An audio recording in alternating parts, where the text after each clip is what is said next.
Hello everyone, my name is Madeline and I decided to write my paper on 3D bioprinting. I decided to do this because I feel that as the years go by, it is going to become more and more prevalent, especially with all the advancements in bioengineering that have been happening recently. So this is kind of an overview. This is kind of how I started the flow of my paper. I always try to write everything down before I just type it out, just because my brain doesn't work that way. But I first started my structure of my paper off with the history of 3D printing first and working my way down to how that connects to the healthcare industry, because it was started in the 1980s and then the healthcare industry adopted it or took it into practice in the 90s. And so they started off by making little scaffolds with it, which is really cool. And then they moved on to bioinks and then simple tissues and then vascularized tissues. It's incredible how you can start with one thing and then work your way down all the way to organoids and tracheas and ears and cartilage and skin for patients that need skin grafts. I think it's absolutely incredible. So the definition that I have on my paper for bioprinting, 3D bioprinting, is an innovative technique in human tissue engineering and regenerative medicine that involves the creation of three-dimensional structures using biomaterials, valuable tissue cells, and biological molecules. Can't see, even my glasses on. The process of bioprinting replicates the structure and function of biological tissues by depositing bioinks layer by layer, creating three-dimensional constructs that mimic natural human tissue. And that is Ritchie 2023, and I have everything at the bottom of my paper and cited in. If you read my paper, then you'll see where all that is. The goal of this technique is to create complex tissue structures with vascular networks that mimic natural structures found in the human's body.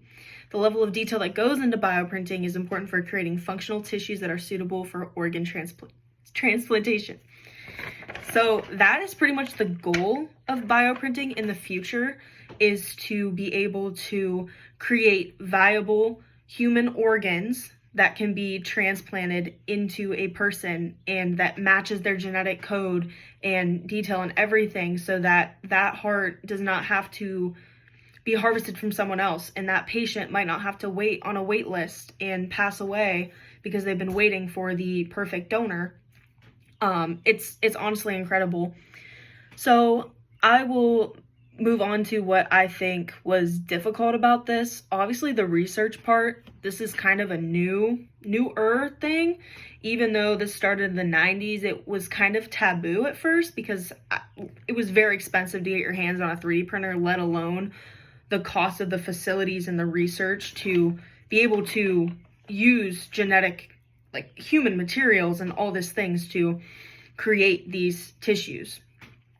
So that's one thing. There was not a lot of research. I found a lot from the National Institute of Health, and there was one book that I found that was pretty interesting that I found for free. I was able to get that. That was kind of nice. Took a bunch from there. But those were, National Institute of Health too. But yeah, there's lots of sources, but there was really only about 4 or 5 that I took concrete stuff from that I trusted sourced. And then the other ones I kind of had to double check because I am a little sketchy, so I didn't use a couple of them. But during my paper, I found that once I start writing from here, I write a lot. So I had to delete a bunch of stuff. I think I had 9 pages at the end. Well, technically 8 full pages of things, and then the 9 page was a little, maybe half of a page full of information. But I just went through, basically I started off with the history and then went down to the scaffolds, the bioinks, the simple tissue, vascularized tissue, the tracheas, the ears, the cartilage tissues, the organoids, and then eventually why they want their goal to be the organs. And I'm running out of time. But I will link my paper down there. If you guys would like to read it, I think it's kind of cool.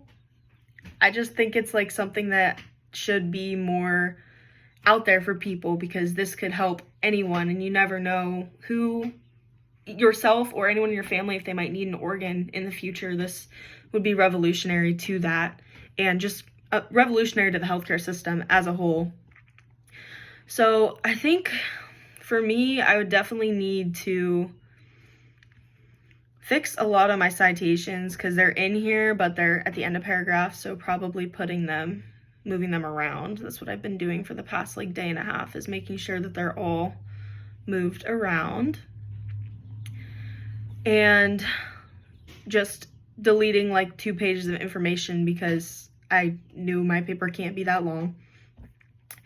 And there's probably a lot more wrong with this paper. I've been driving myself kind of crazy with it, but we will see. And I just hope that it's an enjoyable read and you guys learn something from reading it. And I'm excited to read everyone else's papers too, because I'm sure you guys have good topics. But thank you for listening to me ramble about this paper.